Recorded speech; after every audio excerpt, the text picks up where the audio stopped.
சொல்லும். கடந்த வாரத்தில் புது வாழ்வு என்று சொல்லக்கூடியதான தலைப்பின் கீழான ஒவ்வொரு வசனங்களையும் நாம் பார்த்து வருகிறோம். அதுல இந்த சாமுவேல் புஸ்தகத்தில் வாசிக்கும் பொழுது ஆசீர்வாதங்களை கர்த்தர் வைத்திருக்கிறதை குறித்து பார்த்தோம்.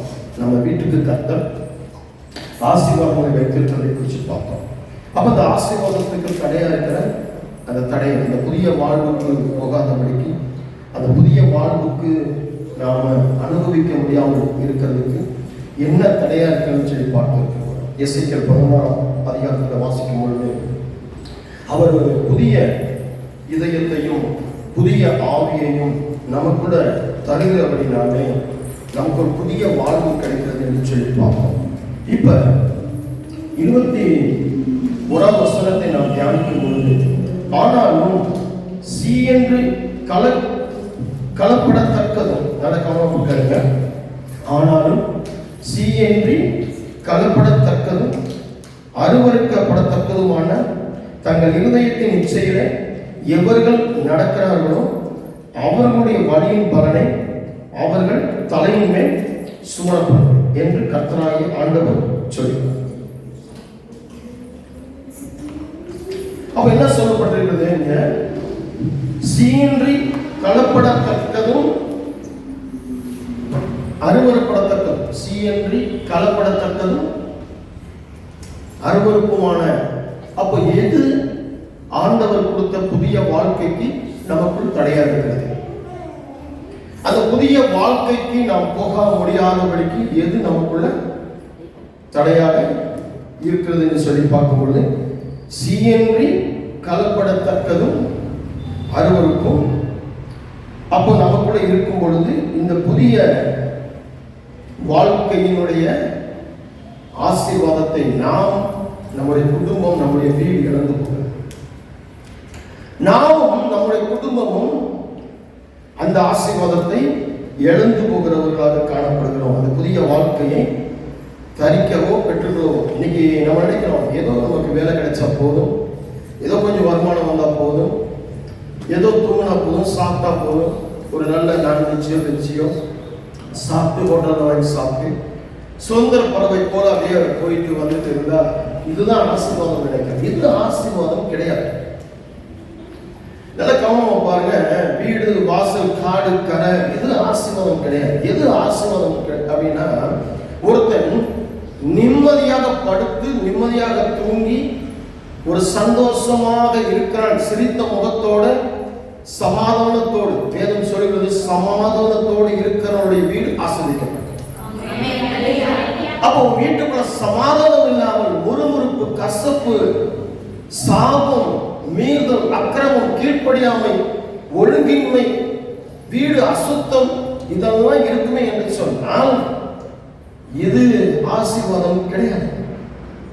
உன் கையில நிறைய பணம் இருக்கா, உன் பேர்ல சொத்து இருக்கா, உன் தாயோ தகப்பனோ உன் தாத்தாவோ பாட்டியோ சொத்துக்களை உன் பேர்ல எழுதி வச்சுட்டு போயிருக்கா. ஆனால் நீ நிம்மதி இல்லாமல், ஒரு சமாதானம் இல்லாமல், ஒரு சந்தோஷம் இல்லாமல் இதை நீ அனுபவிக்க முடியாது. ஒரு நிம்மதியோடு இதை அனுபவிக்க முடியாது. அப்ப எது ஆசீர்வாதம்? எல்லாம் இருந்தாலும் உனக்குள்ள அந்த சுய ஒழுக்கம், சுய கட்டுப்பாடு, சுய சமாதானம், சுய சந்தோஷம், இது. அப்போ இந்த சந்தோஷம், இந்த சமாதானம் எங்க இருக்கிறது அப்படின்னு சொல்லி ஆண்டவருக்குள்ள இருக்கிறது.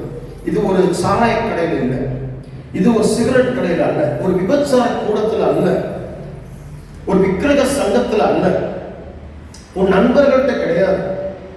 நீ நினைக்கிற இதுதான் சந்தோஷம். நண்பர்களோடு சேரும்போது, ஒரு விபச்சாரம் பண்ணும்போது, வேசித்தனம் பண்ணும்போது, ஒரு சினிமாவுக்கு போகும்பொழுது, அல்லது ஒரு சிகரெட் குடிக்கும்போது, சாராயம் குடிக்கும்போது, இதுதான் ஒரு சமாதானம், இதுதான் நிம்மதி அப்படின்னு நினைக்கிறேன். இங்க போனா எனக்கு நிம்மதி கிடைக்குது, நிம்மதி கிடைக்காது. இன்னும் உனக்கு பல பிரச்சனைகளை நீ சந்திக்க நேரிடும், பல போராட்டங்களை சந்திக்க நேரிடும். இன்னும் அடிமையாக்கப்பட்டு கொண்டிருக்கிறாய் என்பதை நீ முதலாவது உணரணும். அப்போ இந்த புதிய வாழ்வை எப்படி உனக்கு கிடைச்சிச்சு? இது வந்து காசு கொடுத்து வாங்க முடியும். ஒரு செவ கோபுரங்கள்ல போயோ, ஒரு 2 மாடி 3 மாடி 4 மாடின்னு சொல்லி மாடிகள்ல போயோ இதை வாங்க முடியாது. இது ஆண்டவர்கிட்ட வரக்கூடிய. எப்படி வரக்கூடிய? எடுத்து வாசிக்கும் 1 பேதுரு 2ஆம் அதிகாரம் 24ஆம் வசனம். 1 பேதுரு First Peter chapter 2 verses 24. வாசிப்போம். நாம் பாவங்களுக்கு செத்து நீதிக்கு பிழைத்திருக்கும்படிக்கு அவர் தாமே தன் சரீரத்திலே தம்முடைய பாவங்களை சிலுவை மேல் சுமந்தார். அவருடைய தழும்புகளினால் குணமானார். ஆமென். ஹல்லேலூயா. ஹல்லேலூயா. அப்போ இந்த புதிய வாழ்வு நீ கொடுக்கிற காணிக்கை, நீ கொடுக்கிற தசம பாகத்தில், நீ கெட்ட சபையில் சொல்லலாம், நான் வந்து இடம் வச்சிருக்கிறேன், கீழே நான் வீடு கட்டிக்கிறேன், மேலே வந்து சர்ச்சைக்கு இடம் கொடுத்துறேன் அப்படின்னு சொல்ல முடியாது. அப்புறம் புதிய வாழ்வு கிடைக்கும். நான் ஒரு இடம் வச்சிருக்கேன், அது வந்து சர்ச்சைக்கு நான் இடம் எழுதி கொடுத்துட்டேன், சர்ச்சை கட்ட போறாங்க, அது ஒரு பாஸ்டர் கொடுத்துட்டேன், எனக்கு புது வாழ்வு வந்துடும் வரேன். இருக்குங்களா?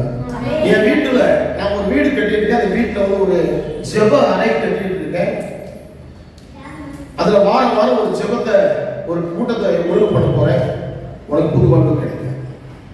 என்ன பாஸ்டர் அப்படி பேசுறீங்க? இருக்கீங்களா? சொல்ல புரியுதா? உன் இடத்துக்கு சபைக்கு கொடுக்கிறதோ, ஒரு சபையை நீ கட்டுறதோ, அல்லது உன் வீட்டுக்குள்ள ஒரு ஜெப அறை வைக்கிறதோ உனக்கு புது வாழ்வு கிடைக்கும். புது வாழ்வு கிடைக்கணும் அப்படின்னு சொன்னா 1 பேதுரு 2ஆம் அதிகாரம் 24 இப்படியாக சொல்லு, நாம் பாவங்களுக்கு செத்து நீதிக்கு பிழைத்திருக்கும்படிக்கு அவர் தாமே தமது சரீரத்திலே நம்முடைய பாவங்களை சிலுவை மேல் சுமந்தார், அவருடைய தழும்புகளினால் குணமானார். என்ன அர்த்தம் என்பதை டுனாமிஸ் அப்படின்னு சொல்லி ஒரு பேர் கொடுக்கப்பட்டது. டுனாமிஸ், அந்த டுனாமிஸ்ல தான் டைனாமிக் வருகிறது.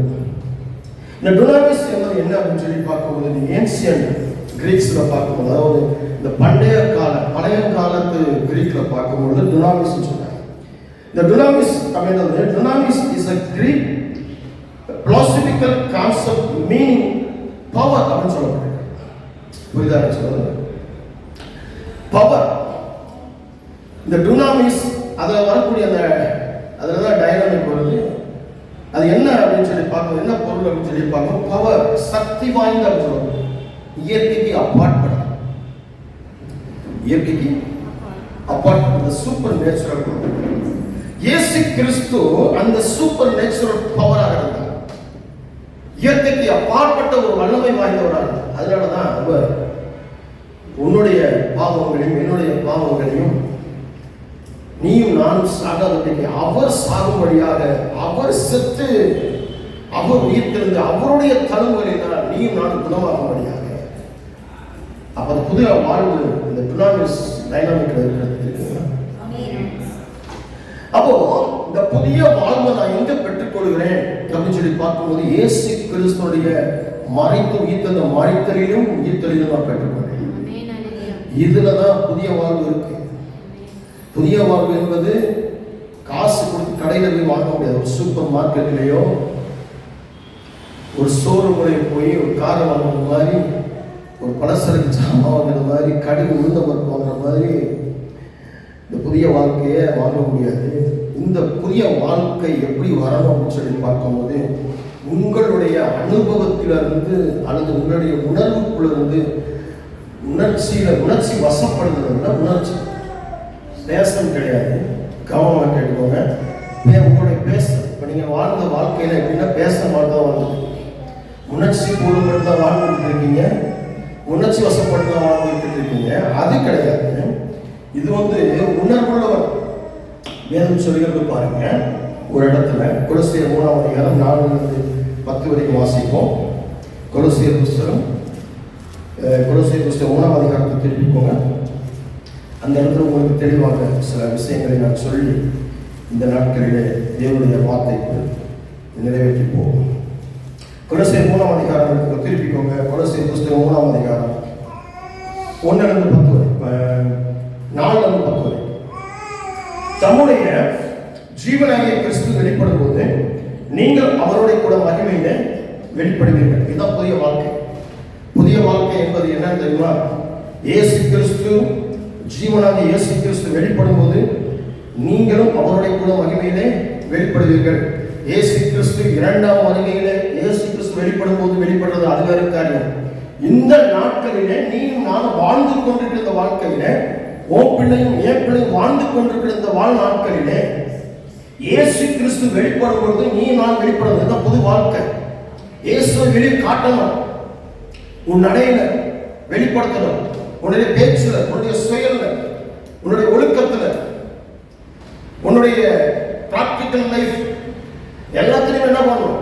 உன்னுடைய வேலையில, உன் வியாபாரத்துல, உன்னுடைய படிப்புகள்ல இந்த கிறிஸ்துவை வெளிப்படுத்திக்கிட்டே இருக்கும். இருக்கீங்களா? ஹலோ, கிறிஸ்துவை வெளிப்படுத்திக்கிட்டே இருக்கணும். அடுத்து சொல்லப்படுது, ஆகையால் விபச்சாரம், அசுத்தம், மோகம், துரிச்சை, விக்கிரகாராதனையான பொருளாசை. கடந்த நாள் சொல்ல விக்கிரகாராதனை பொருளாசை குறிக்குது அப்படின்னு சொல்லி இருக்கீங்களா? அப்ப சொல்லப்படுது, விக்கிரகாராதனையான பொருளாசை ஆகிய இவைகளை பூமியில் உண்டு பண்ணுகிற உங்கள் அவயங்களை அழித்து போடுது. அப்போ அந்த புதிய வாழ்க்கைக்கு இயேசு கிறிஸ்து அந்த டுனாமிஸ் டைனமிக் என்று சொல்லக்கூடிய அந்த பவர் மூலமாக நமக்கு கொடுத்த அவருடைய வல்லமை, சக்தி வாய்ந்த அந்த திறன், அதன் மூலமா நமக்கு கொடுத்த அந்த புதிய வாழ்க்கையை நம்ம வாழணும் அப்படின்னு சொன்னா, முதலாவதாக நமக்குள்ள இருக்கிற நம்முடைய மாம்சத்துல இருக்கிற இதெல்லாம் நம்ம அவிழ்த்து போகணும். இதெல்லாம் தூக்கி நம்ம சரீரத்தை தூக்கி சுமந்து கொண்டு இருப்போம் என்று சொன்னால் இந்த புதிய வாழ்க்கை உணர முடியும்.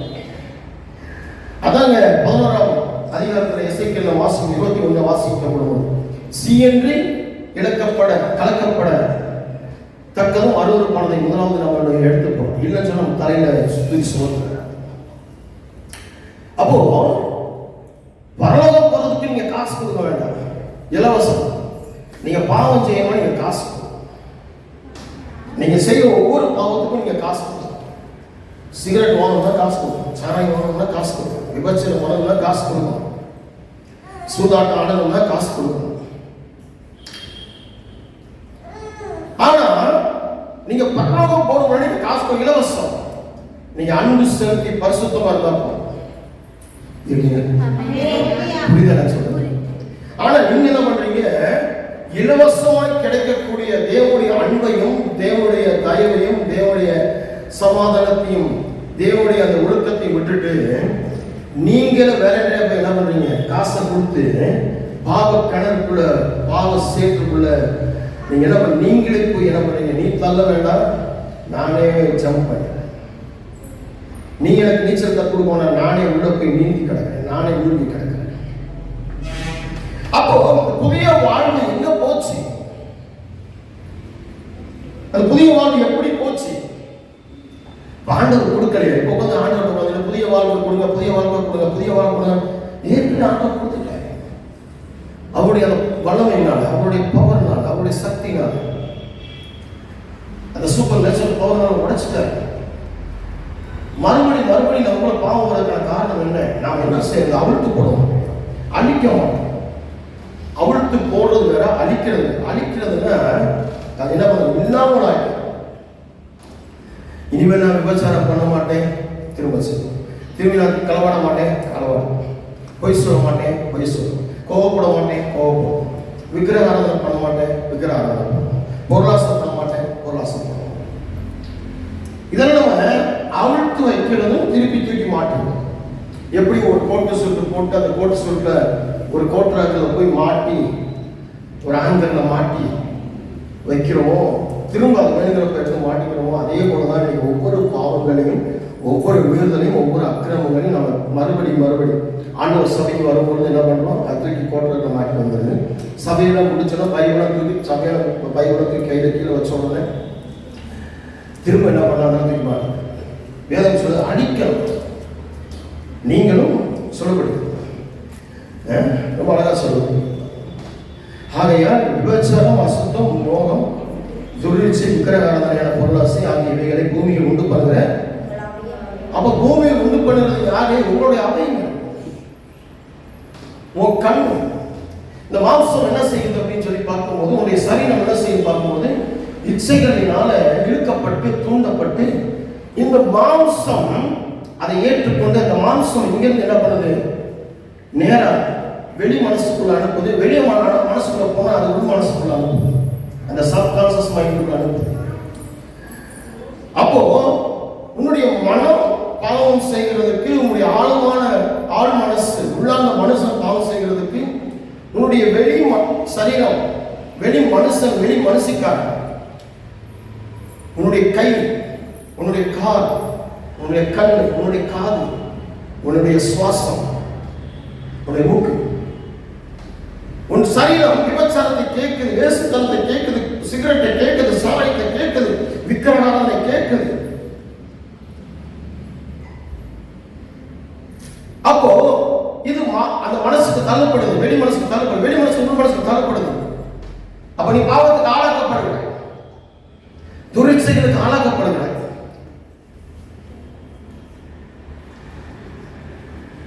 ரோட் வழியா போயிட்டு இருக்கீங்க, ஒரு வாசம் வருது, அந்த வாசம் இருக்குது, உடனே அதே போல நான் செய்யணும் என்ற உங்களுடைய வெளி மனசு அதுக்கு தயாராகுது. இந்த வெளி மனசு தயாரான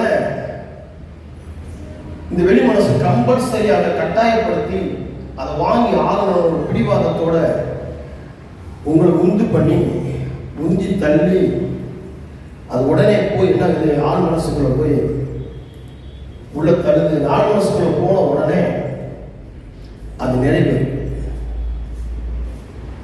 சொல்லுவது அழிக்கணும். கிறிஸ்தவ புது வாழ்க்கை என்பது இதெல்லாம் அலட்சியமாக, இதோட இதையும் கையில வச்சுக்கிட்டு, எல்லா சரீரத்தையும் எல்லாத்தையும் வச்சுக்கிட்டு, நீ பைபிள் படிச்சுக்கிட்டு, நீ ஜெபம் பண்ணிக்கிட்டு உபவாசம் பண்ணி சர்ச்சுக்கு வந்து போவேன்னா, எசேக்கியேல் 11:21 வாசிப்போம். சீயன்றி களப்படத்தக்கதும் அருவருப்படுத்தத்தக்கதும் இதெல்லாம் நீ எடுத்து போடணும், தலைமையில சுமார் பண்ணுங்க. ஆண்டவர் என்ன சொல்றாரு, உன்னுடைய பாவமே உன்னை அழிக்க, உன்னுடைய மீதனையே உன்னை அழிக்கும், உன்னுடைய அக்கிரமே உன்னை அழிக்கும். அப்போ ஆண்டவர் உன்னை அழிக்கிறதுக்கு அல்ல, உன்னுடைய பாவம் உன்னை கொஞ்சம் கொஞ்சம் அழிஞ்சுட்டு போயிட்டு இருக்குன்னு அர்த்தம். நீ இதெல்லாம் அழிக்காம இருப்பாயின்னு சொன்னா அது உன்னை அழிச்சுக்கிட்டே இருக்கும். கிட்டத்தட்ட ஸ்லோ பாய்சன் மாதிரி. நீங்க எதெல்லாம் நீங்க மறைமுகமா செய்றீங்களோ ஒரு நாள் அது வெளியரங்கமாக உங்களை அழிக்கும். நீங்க அழிஞ்சு போவீர்கள்.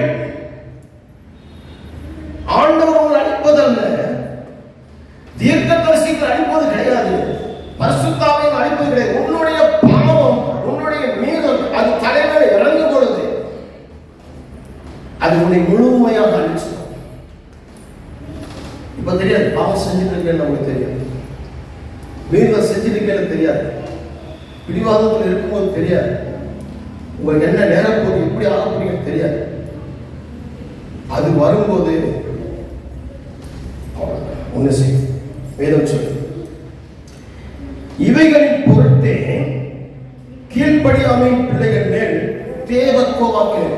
ஆண்டவர் கோபம் யார் மேல வைப்பார் அப்படின்னு சொல்லி பார்ப்போம். கீழ்ப்படியாமை இவைகளின் பொருட்டு. எந்த இதுக்கு முன்னாடி வாசித்தோமே அந்த 5ஆம் வசனம், இதன் மூலமாய் கீழ்ப்படியாமை நீ இருக்கிறேன்னு சொன்னால் தேவனுடைய கோபம் உன்னை தாக்கும். இருக்கீங்களா? புது வாழ்வு அப்படின்றது ஈஸியா கிடைக்கிறது. இயேசு கிறிஸ்து மரித்து உயிர்த்தெழுந்த அவர் சிலுவையில் அடிக்கப்பட்டு, ஆணிகளால் அடிக்கப்பட்டு, ரத்தம் சிந்தி கொடுக்கப்பட்ட புதிய வாழ்க்கை. நீங்க இந்த உலகத்தின் பின்னே உலகத்தினுடைய இச்சையுடைய நண்பன் சொன்னா, என் ஃப்ரெண்டு சொன்னா, என்னுடைய அம்மா சொன்னா, அப்பா சொன்னா, அண்ணன் தம்பி அக்கா சொன்னா, பெரியவங்க சின்னவங்க சொன்னா என்று அழைக்கிறோம். நமக்கு தெரிய மாட்டேங்குது எப்படி இருக்கிறோம். வேதம் சொல்லியிருக்கிறது இவைகளின் பொருட்டை. இதுக்கு முன்னாடி வாசித்த 5ஆம் வசனத்தில் வாசித்த விபச்சாரம், அசுத்தம், மோகம், துர்விச்சை, விக்கிரகாராதனையான பொருளாசை இவைகளை பூமியில் உண்டு பண்ணுகிற உங்கள் அவைகளை அழித்து போடுங்கள். இவைகளின் பொருட்டை நீ கீழ்ப்படியாமல் பிள்ளைகள் இவைகளின் பொருட்டே கீழ்ப்படியாமல் எங்கிருந்து வருது, இதுக்குள்ள தான் வரும். நீங்க கீழ்ப்படியாமல் இருக்கீங்கன்னா இதுல ஏதோ ஒரு விஷயம் உங்களுக்குள்ள இருக்கு, அல்லது இது எல்லாமே மொத்தமா உங்களுக்குள்ள இருக்கு. நீங்க கீழ்ப்படியாம இருக்கீங்க, கீழ்ப்படியாம இருந்த அதெல்லாம் சும்மா சாதாரணமா இல்லை. கீழ்ப்படியாம இருக்கிறது ஒரு சாதாரணமான காரியம் இல்லை, அது ஒரு பெரிய விஷயம். இந்த 5ஆம் வருஷத்துல காணப்படுகிற எல்லாமே உனக்குள்ள இருக்கணும், ஆனால் ஏதாவது ஒண்ணு உனக்குள்ள இருக்கணும். அப்பதான் கீழ்ப்படியாம நீ மாற முடியும். இது எதுவுமே இல்லைன்னா நீ கீழ்ப்படிவார், ஆட்டோமேட்டிக்கா கீழ்ப்படிவார். அப்போ நீ கீழ்ப்படியாம இருக்கும் பொழுது தேவன் கோபப்பட ஆரம்பிச்சார். அந்த கோபம் எப்படி ஆயிரும்? ஆக்கினையாக மாறும்.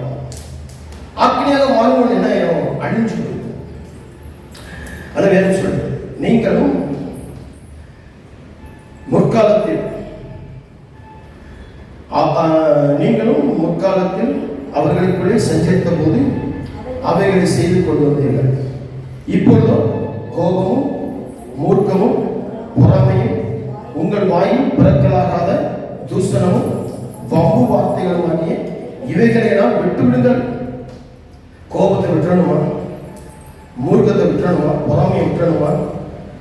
வாயில பிறக்காத ரொம்ப ரேரா பெறக்கூடிய அந்த தூஷணம் கூட நீங்க சொல்றீங்க, எனக்கு அடிக்கடி இந்த வார்த்தை வராது, ரேரா சில கெட்ட வார்த்தை பேசுறேன், வேற எப்பயாவது இனி ஐயா ஒரு மீதுரான வார்த்தை பேசுறேன், எப்பயாவது ஒரு வார்த்தை வந்துருது அப்படின்றீங்க என்ன இருக்கீங்களா? அந்த வார்த்தையும் விட்டணுமா? இதான் சொல்லி இப்பொழுதும் கோபமும் மூர்க்கமும் பொறாமையும் உங்கள் வாயில் பிறக்கலாகாத தூஷணமும் வம்பு வார்த்தைகளும் ஆகிய இவைகளெல்லாம் விட்டுவிடுங்கள். ஒருவருக்கு ஒருவர் பொய் சொல்லாதீர்கள். பழைய மனுஷனையும் அவன் செய்களையும் கலைந்து போடும். அப்ப அந்த பழைய மனுஷனை நீங்க என்ன பண்ணணும்? கலைந்து போடணும் அப்படின்றாரு. பழைய மனுஷன் அதை சொல்லப்படுறதெல்லாம் பழைய மனுஷன். இன்னைக்கு எப்படி இருக்கணும்? சகோதரர்களுக்குள்ள ஒரு பிரிவினை, சகோதரிகளுக்குள்ள ஒரு பிரிவினை, ஒரு தாய் ஒரு தகப்பனுடைய பிள்ளைகளாக இருக்கக்கூடிய சகோதரன் சகோதரிகள், அண்ணன் தம்பி அக்கா தங்கச்சிக்குள்ள பிரிவினை. ஒரு காலத்துல பாத்தீங்கன்னா அண்ணன் தம்பி குடும்பம், அக்கா தங்கச்சி குடும்பம் ஒரு குடும்பமா இருந்துச்சு. இன்னைக்கெல்லாம் குடும்பங்கள் பிரிக்கப்பட்டிருக்கு. ஒரு காலத்துல பாத்தீங்கன்னா நாங்க சின்ன பிள்ளைகளா இருக்கும்போது உறவுக்கு கீழ்ப்படிஞ்சோம், உறவுக்கு முக்கியத்துவம் கொடுத்தோம், அன்புக்கு முக்கியத்துவம் கொடுத்தோம். அங்க பணம், பேரு, புகழ், ஆஸ்தி, அந்தஸ்து, சொத்து, சுகம் இருந்தாலும் அதுக்கு முக்கியத்துவம் கிடையாது,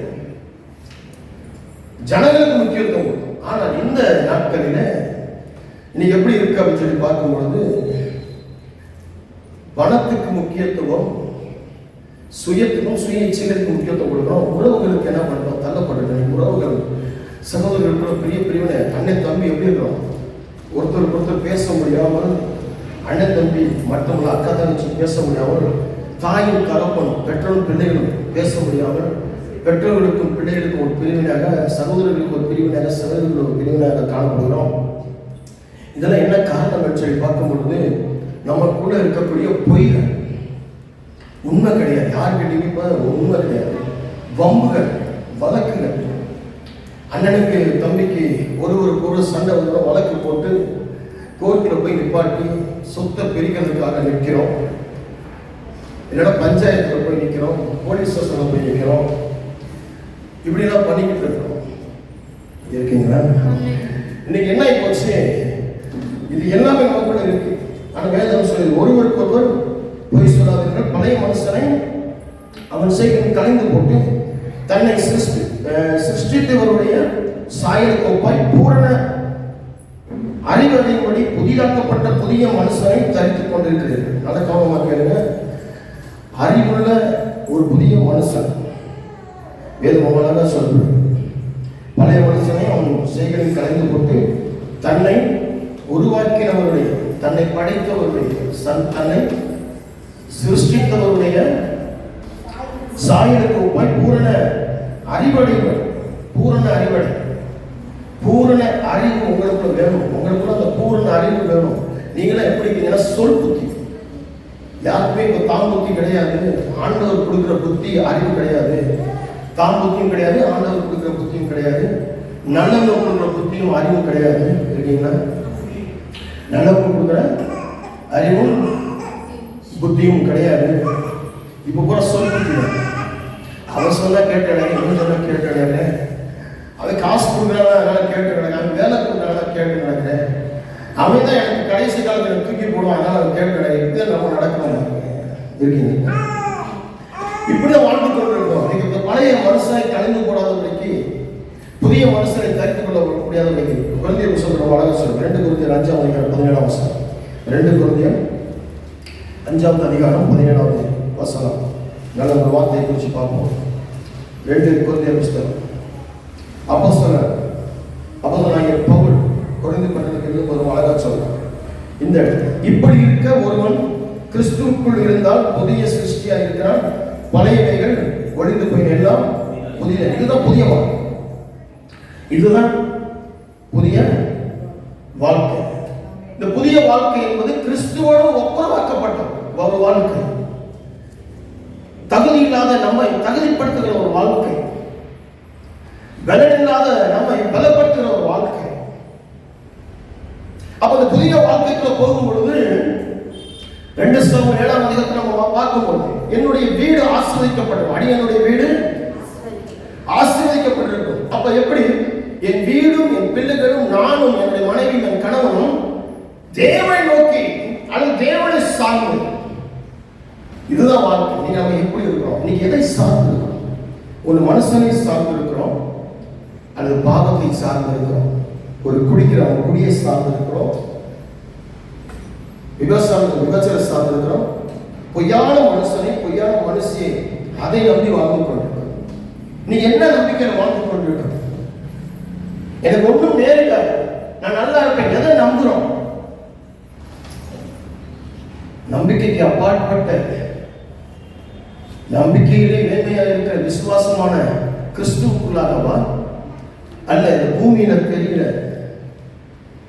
கல்லு மரம் செடி கொடி மரம் அல்லது அழிஞ்சு போகிற மனுஷனை பார்க்கலாம். இந்த சோசியக்காரை சொல்லிட்டான், இந்த சாதக்காரை சொல்லிட்டான், இந்த குறி சொல்றவன் சொல்லிட்டான்.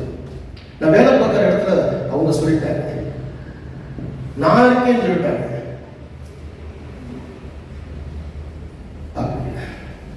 ஆண்டவர் சொல்ற நான் இருக்கேன். ஆண்டவரை நீ ஏற்றுக்கொள்ளாமல் உலகத்தில் உள்ள சகலத்தை ஏற்றுக்கொண்டு இருப்பாய் சொன்னால் நீ வாழ்ற வாழ்க்கை புதிய வாழ்க்கை கிடையாது, பழைய வாழ்க்கை. அந்த வாழ்க்கை உன்னை அழிக்கும், உன்னை அழிக்க நேரிடும். நீ அழிஞ்சு போக எத்தனமாக இருக்கும். வேதம் சொல்லு, இவையெல்லாம் தேவனாலே உண்டாயிருக்கிறது. அவர் இயேசு கிறிஸ்துவை கொண்டு நம்மை நம்மோட ஒப்புரவாக்குதலின் ஊழியத்தை எங்களுக்கு ஒப்பு கொடுத்தார். அது என்னவெனில் தேவன் உலகத்தாருடைய பாவங்களை எண்ணாமல் கிறிஸ்துவுக்குள் அவர்களை தமக்கு ஒப்புரவாக்குதலின் உபதேசத்தை எங்களிடத்தில் ஒப்புவித்தார். நல்ல கவனமா பாருங்க. கிறிஸ்துவுக்குள் பிதாவான தேவன் கிறிஸ்துவுக்குள் நம்மை ஒப்புரவாக்கி கிறிஸ்துவின் ஒப்புதலை பார்க்கிறவராக இருக்கிறார். அப்போ இந்த பாவத்தை என்ன பண்ணணும்? நமக்குள்ள எடுத்து போட வேண்டிய ஒரு கட்டாயத்தில் இருக்கிறோம். இனிமேலும் இந்த வசனங்களை கேட்டு இந்த பிரசங்கங்களை கேட்டு போன வாரத்தில் இந்த வாரத்தில் நீ கேட்டு மறுபடியும் பாவம் தான் உன்னுடைய வாழ்க்கை என்று சொன்னால் அது உன்னை அழிக்கூடாக கொண்டு போகும், உன்னை அழிக்க நேரிடும்.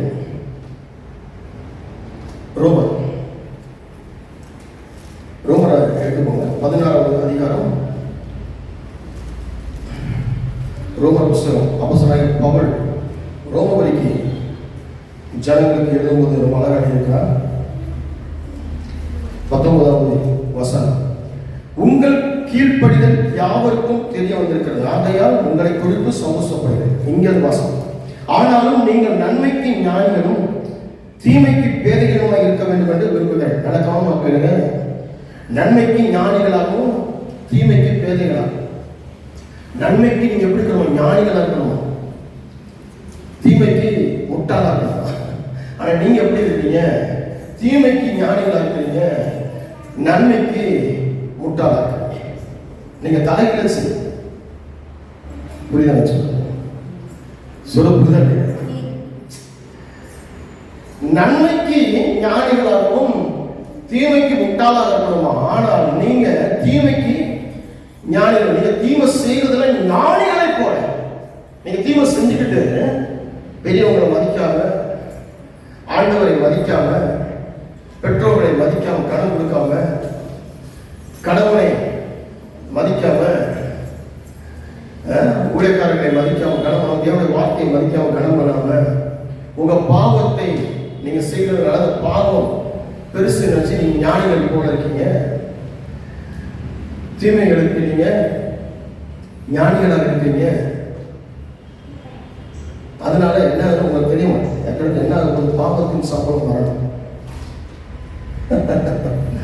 இருக்கீங்களா? சொல்ற பாவத்தின் சம்பளம் மரணம். உன்னுடைய பாவத்தின் மரணம். நீங்க சொல்லுவீங்க, பாருங்க இவங்கெல்லாம் கிறிஸ்தவக்குள்ள இருக்கிறாங்க, இவங்க கிறிஸ்தவ பிள்ளையா இருக்கிறாங்க, இவங்களுக்கெல்லாம் சீக்கிரத்தில் மரணம் வந்துருச்சு, நான் இன்னும் சாகாமல் இருக்கிறேன், நான் இவ்வளவு பாவம் பண்ணி சாகாமல் இருக்கிறேன் நினைச்சிருக்கீங்க. அப்படி இல்லை.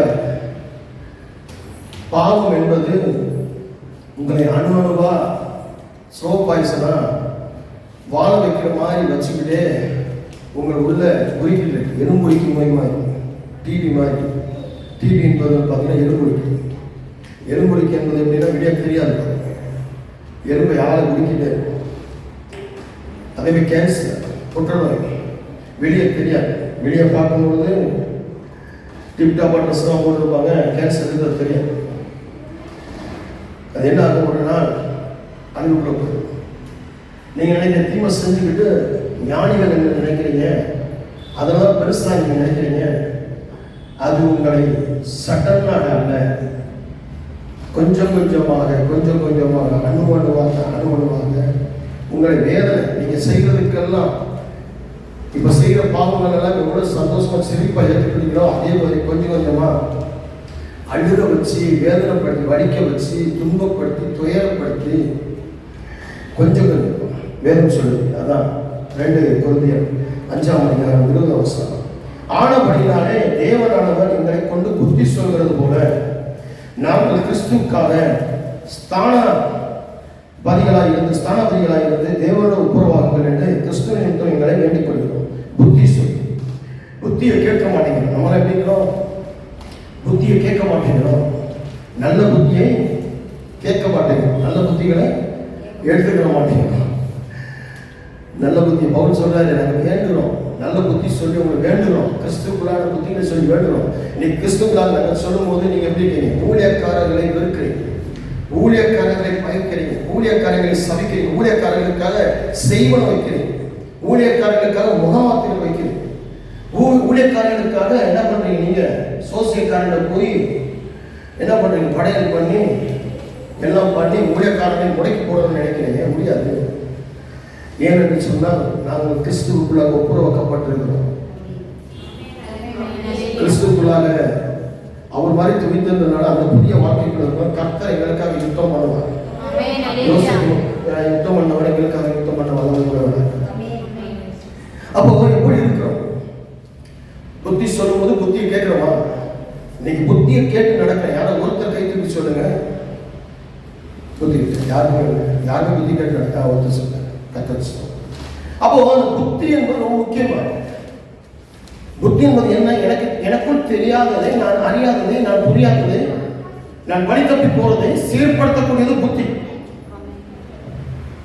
அதுதான் ரொம்ப முக்கியமானது. புத்தி என்பது அதுதான். எபிரேயர் 12 ரொம்ப அழகாக சொல்லப்பட்டிருக்கிறது. இந்த வசனங்களை தொடர்ந்து நாம் வாசிக்கும் நல்ல வார்த்தை கர்த்தர் நமக்கு கொடுக்கிற அந்த புதிய வாழ்க்கை. இன்னைக்கு அந்த புதிய வாழ்க்கை வாழாமல் நாம் எப்படிப்பட்ட ஒரு துரோகிகளாக, ஒரு பாவிகளாக இந்த உலகத்துல நாமளும் நடந்து கொண்டு இருக்கிறோம் அப்படின்னு சொல்லி நீங்க பார்க்கணும். 12:3 ஆகையால் நீங்கள் இளைப்புள்ளவர்களாய் உங்கள் ஆத்துமாக்களில் சோர்ந்து போகாதபடிக்கு தமக்கு விரோதமாய் பாவிகளால் செய்யப்பட்ட இவ்விதமான விவரங்களை சகித்து அவரையே நினைத்துக் கொள்ளுங்கள். நீங்க பாவம் செய்து, அக்கிரமம் செய்து, அவருக்கு விரோதமாக செய்த காரியங்களை எல்லாம் அவர் சகித்து அவர் நினைச்சு கொள்ளுங்கள். சொல்லுங்க, எப்படி சொல்லுங்க? ஆகையால் நீங்கள் இடைப்படுவர்களாய் உங்கள் ஆத்மாக்களில் சோர்ந்து போகாதபடிக்கு தமக்கு விரோதமாய் பாவிகளால் செய்யப்பட்ட இவ்விதமான விபரீதங்களை சகித்து அவரை நினைத்துக் கொள்ளுங்கள். அப்ப என்ன சொல்லப்படுகிறது? அவரை நினைக்கணும், ஆண்டவர் நினைக்கணும், கிறிஸ்துவை நினைக்கணும், இயேசுவை நினைக்கணும். இயேசு என்பவர் உனக்காக அடிக்கப்பட்டு, உனக்காக சிலுவையில் அடிக்கப்பட்டு, உனக்காக வைக்கிறது உனக்கு புதிய வாழ்க்கை, உனக்கும் பிள்ளைக்கும் புதிய வாழ்க்கையை கொடுத்திருக்கிறது. அப்ப அந்த புதிய வாழ்க்கைக்குள்ள நீ போகணும் அப்படின்னு சொன்னா அவரை நினைக்கணும். எனக்கு அவரை நினைக்க நேரம் இல்லையே. என்ன சொல்றேன்? இயேசுவை நினைக்க நேரம் இல்லை, பாவத்தை நினைக்க நேரம் இருக்கு, பாவம் செய்ய நேரம் இருக்கு, பழி சொல்ல நேரம் இருக்கு, பொய் சொல்ல நேரம் இருக்கு, சகோதரர்களை பகைக்க நேரம் இருக்கு, கணவன் மனைவி பகைக்க நேரம் இருக்கு, தாய் தகவல் பிள்ளைகளை பகைக்க நேரம் இருக்கு, நல்ல நண்பனை பகைக்க நேரம் இருக்கு, சபையை பகைக்க நேரம் இருக்கு. ஆனால் அவரை நினைக்க நேரம் இல்லை. அவரை நினைக்கணும். அவரை நினைக்கிறது என்பது சாதாரண உட்கார்ந்து இயேசுவே உட்கார்ந்து இயேசுவை எதிர்ப்பு இயேசுன்றது நினைவு கிடையாது. அவர் எனக்காக அடிக்கப்பட்டார் என்பதை உணர்ந்து நினைக்கணும். அவர் எனக்காக சத்தம் சிந்தினார் என்பதை உணர்ந்து நினைக்க வேதம் சொல்கிறது. வசனம் பாவத்திற்கு விரோதமாய் போராடுவதில் ரத்தம் சிந்தப்படத்தக்கதாக நீங்கள் இன்னும் எதிர்த்து நிற்கவில்லையே. வேதம் சொல்கிறது. அன்றையும் என் மகனை கர்த்தருடைய சிக்ஷையை அற்பமாக எண்ணாது, அவரால் கடிந்து கொள்ளப்படும் போது சோர்ந்து போகாது. ஆலோசனை சோர்ந்து போகாது. எந்த சோர்வுகள்? கிறிஸ்துவுக்குள் நீங்க சோர்ந்து போனீங்கன்னா கர்த்தர் நிச்சயமா மறுபடிவாங்க. புதிய வாழ்க்கை சாதாரணமாக கிடைக்கிற எக்கனாமிக்ஸ்னால, இந்த டைனாமிக்னால கிடைக்கப்பட்டிருக்க அந்த பவர், அந்த சூப்பர் நேச்சுரல், ஆண்டோடைய அந்த சூப்பர் நேச்சுரல், இயற்கைக்கு அப்பாற்பட்ட அந்த சூப்பர் நேச்சுரல் பவர், அவர் மாதிரி சொல்லி தந்துங்க அந்த வல்லமை. அதில் தான் உங்களுக்கு உங்கள் பிள்ளைகளுக்கு புதிய வாழ்க்கை கொடுத்துருக்காங்க. அந்த புதிய வாழ்க்கையை நீங்கள் முதல்ல பெற்றுக்கொண்டு நடக்கலாம். பழைய மனுஷனை கலந்து போடலாம். பழைய மனுஷனை கலந்து போடாமல் இருப்பீங்கன்னு சொன்னால் ஒன்று எழுந்திருப்போம். எங்கள் அளவுக்கும் அதிகமாக நேசிக்கிற நண்பர்களாக புது வாழ்வு என்று சொல்லக்கூடியதான தலைப்பு கீழாக இரண்டாவது ஆண்டவர் பாகமாக சில வார்த்தைகள் இயேசு கிறிஸ்து அளிக்கப்பட்டதையும் மறித்து வைத்ததையும் நினைவு கூறும்படியாகவும் தொடர்ந்து புதிய மனுஷனை தரித்துக் கொள்ளும்படியாகவும் சில வசனங்கள் மூலமாக நான் தியானித்தோம். ஆண்டவரே, எங்களுக்கு அந்த தியானத்தின் ஆண்டவருடைய மூலமாக பரிசுத்த ஆவியானவர் உதவி பண்ணி நீங்கள் ஒவ்வொருவரையும் வாசிக்கும் பிள்ளைகளுக்காக செபிக்கிறேன். ஒவ்வொருவரையும் உங்கள் ரத்த கொட்டைகளை மூடுங்க, பரிசுத்த ஆவியானவர் நிரப்புங்க. பிள்ளைகள் ஆண்டவர் இந்த உலகத்தில் வாழ்ந்து வளர்ந்து படிக்க பெரிய பூமி நடக்கும் ஆசிரியர் பொறுப்படும் தீர்க்க ஆயுசும், நீண்ட ஆயுசும், நீடித்த ஆயுசும், நிறைவான ஆயுசும், பரிபூர்ண ஆயுசும், முழுமையான ஆயுசும் கொடுத்து காத்துக்கொள்ளும். தொடர்ந்து காத்து இயேசுவின் நாமத்தினால் ஜெபிக்கிறேன். சொந்த பிதாவே.